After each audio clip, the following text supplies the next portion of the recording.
Manuel Deodoro da Fonseca nasceu na cidade de Alagoas, hoje Marechal Deodoro, em 5 de agosto de 1827.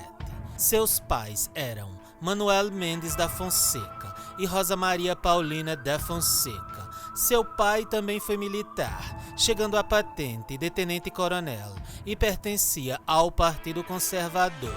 Deodoro tinha 2 irmãs e 7 irmãos. Deodoro e mais 6 irmãos participaram da Guerra do Paraguai, dos quais 3 morreram na guerra. Afonso Aurélio da Fonseca, o mais jovem, alferes do 34º Batalhão dos Voluntários da Pátria, e o capitão Hipólito Mendes da Fonseca foram mortos na Batalha de Curupaiti. E o major Eduardo Emiliano da Fonseca foi morto no combate da Ponte de Itororó. O irmão mais velho de Deodoro, Hermes Ernesto da Fonseca, pai de Hermes da Fonseca, chegou ao posto de Marechal de Exército. Foi também presidente da província de Mato Grosso, governador da Bahia e comandante de armas nas províncias da Bahia e do Pará. 2 outros de seus irmãos se destacaram na carreira militar e política. Severino Martins da Fonseca foi marechal de campo, recebeu o título nobiliárquico de Barão de Alagoas e foi diretor da Escola Militar de Porto Alegre.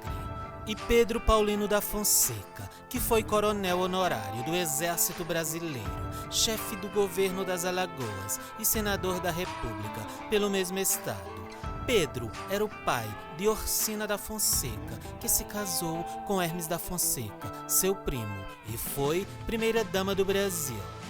Em 1843, aos 16 anos, Deodoro matriculou-se na Escola Militar do Rio de Janeiro, terminando em 1847 o curso de artilharia. Em 1845, já era cadete de primeira classe. Em 1848, participou de sua primeira ação militar, ajudando na repressão da Revolta Praieira, insurreição promovida pelos liberais de Pernambuco. Casou-se aos 36 anos, em 1860, com Mariana Cecília de Souza Meireles, considerada pelos biógrafos mulher educada, religiosa, modesta e prendada. O casal não teve filhos, há quem afirme que Deodoro fosse estéril. Seu sobrinho, Hermes da Fonseca, que também chegou à presidência, era tratado por Deodoro como um filho. Em 1852, foi promovido a primeiro-tenente. Em 1856, recebeu a patente de capitão. Em 1864, participou do cerco a Montevidéu durante a intervenção militar brasileira contra o governo de Atanásio Aguirre, no Uruguai. Em março de 1865, rumou com o exército brasileiro para o Paraguai, que havia invadido a província de Mato Grosso. Deodoro comandava o 2º Batalhão de Voluntários da Pátria. Seu desempenho no combate lhe garantiu menção especial na Ordem do dia 25 de agosto de 1865. No ano seguinte, recebeu comenda no grau de Cavaleiro da Ordem do Cruzeiro e em 1922 de agosto a patente de Major. Em 1868, foi promovido a tenente-coronel por atos de bravura. Também, por atos de bravura, recebeu a patente de coronel no mesmo ano. Em 1874, Deodoro foi promovido a brigadeiro, patente equivalente ao atual general de brigada. Em 1885, tornou-se pela primeira vez comandante de armas da província do Rio Grande do Sul, cargo exercido juntamente com o de vice-presidente da província. tornar-se-ia depois presidente interino dessa mesma província. Em 1887, recebia a patente de Marechal de Campo.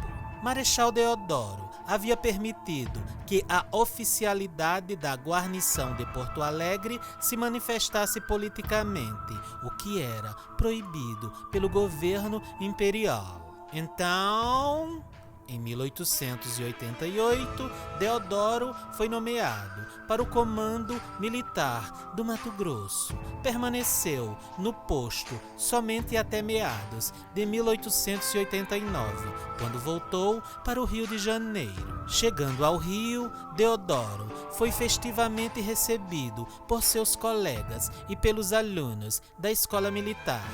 Havia um grande clamor para a proclamação da República, mas Deodoro, naquele momento, disse, abre aspas para Deodoro, os brasileiros estão e estarão muito mal educados para serem republicanos. A monarquia é nosso único esteio. Ruim com ela, pior sem ela. Fecha aspas para o Marechal Deodoro. Sim, isso mesmo, ele disse isso 63 dias antes de dar o golpe da proclamação da República. Os republicanos passaram a aproximar-se de Deodoro, procurando seu apoio para um golpe no governo imperial, o que foi difícil, visto ser Deodoro homem de convicções monarquistas, que declarava ser amigo do imperador Dom Pedro II e sim lhe devia favores. Dizia ainda Deodoro querer acompanhar o caixão do velho imperador. Em 14 de novembro de 1889, os republicanos fizeram correr o boato, absolutamente sem fundamento, de que o governo do primeiro-ministro liberal, Visconde de Ouro Preto, havia expedido ordem de prisão contra o Marechal Deodoro e o líder dos oficiais republicanos, o tenente-coronel Benjamin Constant. Tratava-se de proclamar a República antes que se instalasse o novo parlamento recém-eleito, cuja abertura estava marcada para o dia 20 de novembro de 1889. A falsa notícia de que sua prisão havia sido decretada foi o argumento decisivo que convenceu Deodoro finalmente a levantar-se contra o governo imperial. Então, pela manhã do dia 15 de novembro de 1889, o Marechal reuniu algumas tropas e as pôs em marcha para o centro da cidade do Rio de Janeiro, que na época era a capital do Brasil. Deodoro, ainda muito doente, precisava montar um cavalo. Então, trouxeram o cavalo baio, número 6, que era o mais manso da tropa, e mesmo assim ajudaram Deodoro a subir no cavalo. Até hoje, o 1º Regimento de Cavalaria dos Dragões da Independência mantém um cavalo baio. Não se sabe ao certo se o baio de hoje é descendente daquele baio, o número 6, que levou Deodoro, doente, para proclamar a República.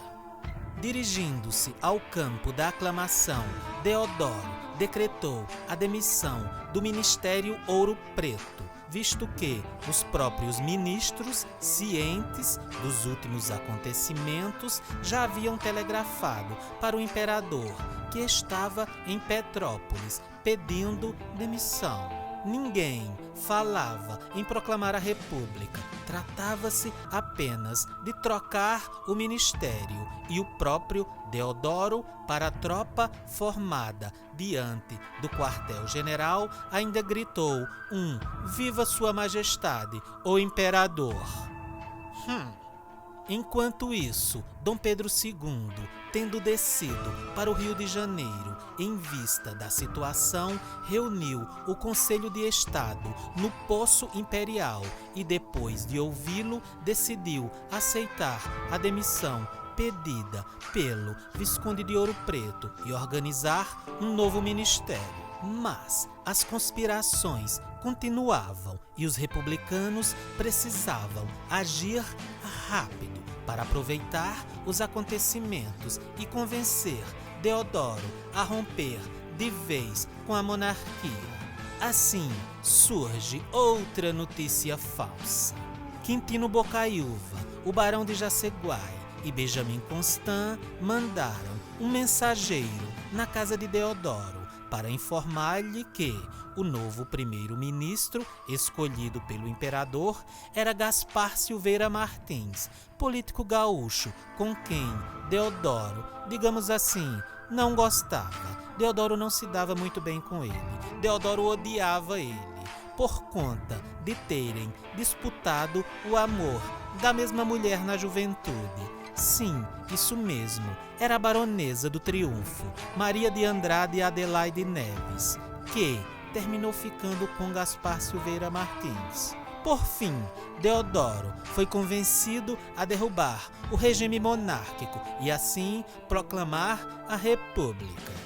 Durante seu governo, Deodoro perdeu muito apoio e, aproveitando-se dessa circunstância, o almirante Custódio de Melo liderou a primeira revolta da Armada em 23 de novembro de 1891, prometendo bombardear a cidade do Rio de Janeiro.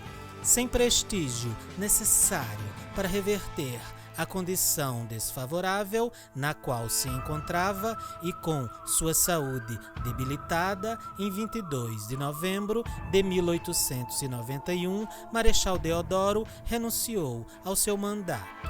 Diz a lenda que ele teria falado: "Eu assino agora o decreto do escravo derradeiro." Seria um desabafo onde ele, ao renunciar, tiraria o peso de ser o presidente do Brasil de suas costas. O marechal que proclamou a República do Brasil era cometido de fortes crises de dispneia, mais conhecida como falta de ar, o que impedia Deodoro de dormir.